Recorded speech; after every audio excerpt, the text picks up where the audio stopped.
ready for today's service. Are you ready? Oh, sorry, I couldn't hear you. Are you ready? Yeah! Come on. All right, cool.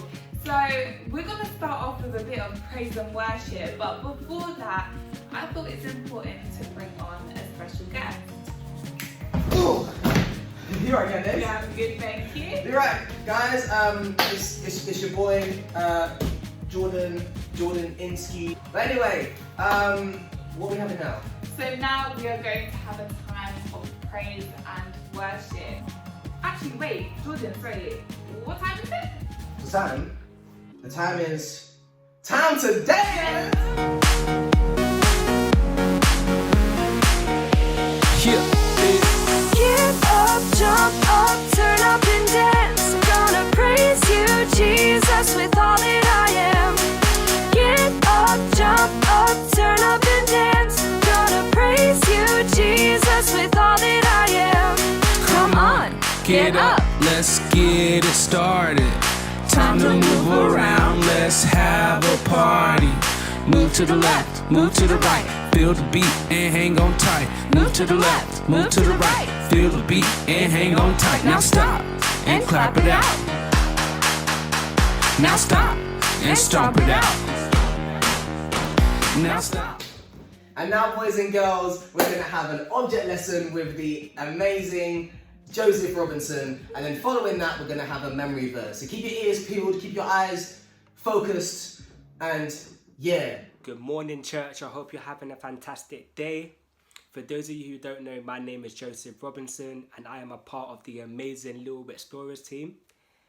And yeah, and as you can see, I came with a little bit of swag today. But I've got a question. How many of you wanted to grab one of these whenever you went Burger King? I feel like it's kind of fitting how Burger King has got one of these, especially when their slogan is, have it your way. I think Burger King wants to remind you guys that it's your choice. You can have whatever burger you like, whether it is without ketchup, without mayonnaise, without bacon, without lettuce. You're the king or queen, it's your choice, have it your way. But unfortunately, some kings only think about themselves. They don't really care or think about what other people want, and they don't really think about what God wants. Saul was a perfect example. Now, Saul used to follow God, but he strayed away from that. And the next thing you know, God replaced Saul with David, a shepherd boy, who was the leader that God wants us all to be. Good leaders have a pure heart. They love the Lord like David. They ask God to give us wisdom like Solomon.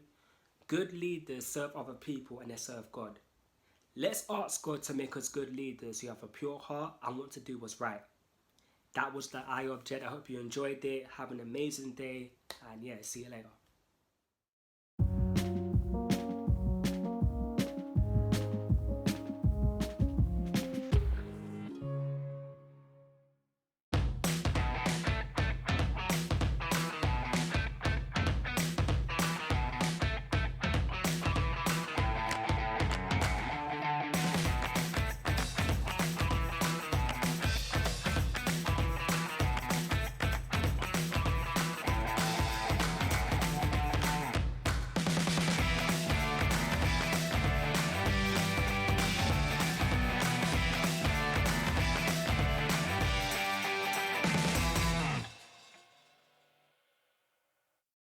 And now, ladies and gentlemen, we have a quick message from someone that you might recognise.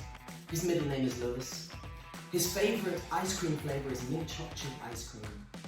And he does like fish fingers and custard, but no, don't knock it to your child. Okay, here's the message.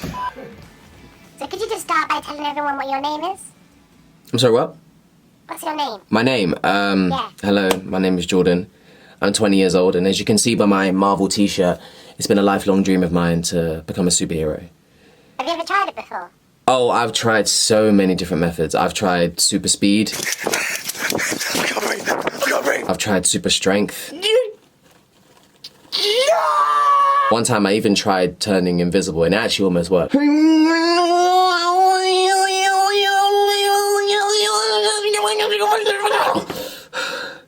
Are there any superheroes that inspire you? It's a good question. I'm inspired by the Avengers. I love the Avengers. I love Iron Man. I love the fact that he flies around and he's like in like a robot suit. I like Thor, his massive thunder powers and his hammer that only he shall hold. I really like the Hulk. The Hulk is really strong and he's big and he can jump everywhere. Yeah, like, I really love the Avengers. What about Captain America? I'm sorry, who? Captain America? I don't know who that is. Wait, Who's but I thought Captain you were America? a massive fan of Marvel. Does anyone know who Captain America is? Like, honestly, like, on a real, does anyone actually know who that is? The guy who holds the massive shield in his hand.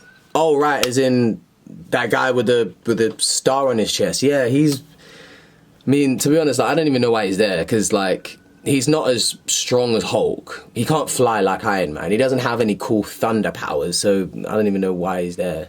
Isn't he like a really good leader or something? What? He leads the Avengers, doesn't he? Captain America. Yes, Captain America. But why are they chosen him to lead then? I mean, if it was me, I would choose the strongest person to be the leader, no? Well, maybe they play rock, paper, scissors to decide. No, that doesn't make any sense. All I'm saying is he's the best leader out of all of them. I mean, yeah, to be fair, yeah, Hulk would be a trash leader. I mean, he would just smash everything. I mean, does Hulk even speak proper English? You do make a good point, yeah, because Iron Man is incredibly selfish. He only really thinks of himself. All I was saying was that I would rather, on my team, if I was Nick Fury with the eye patch and I was putting together the Avengers, I would put the strongest person in charge, not Captain America. He might not be the strongest, but he has a good heart. Always thinking about other people and not himself. And if it was me choosing, I'd want someone like that leading my team. Fair enough, fair enough. You make a good point. It's not just about a person's physical strength or how they look, but it's about their character. It's about what's inside. Yeah, fair enough. Yeah. But Captain America still sucks! Do you understand what I've been trying to say? Yeah. I mean, to be honest, you can link everything you just said to the Bible. Wait, what would you mean? Well, you know in 1 Samuel 16, when God calls Samuel to go and search for the next king, because at the time, King Saul was the king and God wasn't happy with him. Samuel goes to Jesse's house and is presented with Jesse's sons. And Jesse shows him the first son and the second son, and they're tall and they're strong and they look like they're fit to be king. But then Samuel says, nah, I'll pass. If I was Jesse, I'd be like, wait, but I thought you came here for a king. So surely you'll want a warrior. Surely you'll want someone tall. Surely you want someone strong. Maybe even want someone smart. And Samuel's like, but do you have another son? And Jesse said, oh yeah, but it's just David. It's David. He looks after sheep. That's not king material. But then God looked at David and said, that's the king. That's him. And so even though everyone was seeing David, looking at his outward appearance, looking at what he looked like, and saying, he ain't king material, God looked at his heart and said his heart is king material. God wasn't looking for a warrior king. He wasn't looking for someone to be the strongest or to be the biggest, to be the tallest, to be the smartest, to have the coolest power like in the Avengers. He was simply looking for someone who had a heart for God, to put God before themselves. Looking for someone who loved God so much that all he wanted to do was serve God. That's the kind of king, that's the kind of leader God was looking for. Because he knew that that's the kind of leader that he can use.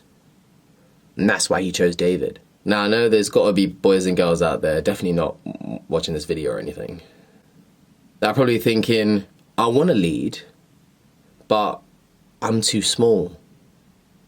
My voice isn't loud enough. I'm not confident enough. I'm not good enough. I'm not good enough to be the captain of the football team. I'm not good enough to be captain of the cheer squad. I'm not good enough to be class president. I'm not smart enough to be class president or the leader of the class. But God says, but I'm not looking for you to be the strongest. I'm not looking for you to be the best. I'm not looking for you to be the smartest. I'm looking for people who will love me and love me enough to follow me. Love me enough to put my will, God's will, above everything else. That's the leaders that he's looking for. I guess, yeah, what you're talking about makes sense about Captain America. Maybe he is the best leader, even if I still think he sucks. God is looking for leaders God's looking for leaders in all of you, but he's not looking for the best. He's looking for the person who says, I love God so much that I'm going to put him first, that I'm going to do everything that God tells me to do. Those are the leaders that God's looking for. So what kind of leader do you want to be? Do you want to be a leader like Saul, who was physically good, but cared only for himself and God wasn't happy with him? Or do you want to be a leader like David, like Solomon, a person who asked God for wisdom and God gave it to him? He wanted to do everything God told him to do, and he wanted to put God first. Good leaders are strong people, but great leaders, God leaders, are people who put God first. Thank you so much for listening, guys. Have an amazing, amazing day, an amazing week. Stay blessed. So, have you enjoyed watching today's service? I've really enjoyed it, and I'm pretty sure that everyone at home has enjoyed it as well. You guys might have enjoyed it. It's been a fun one. It's been really, it's been really a fun one good. today. Yeah. So thank you guys for joining. Honestly, really enjoyed it. Make sure to catch us on our socials down below at ECCI Kids, and we will see you next week. See you next week.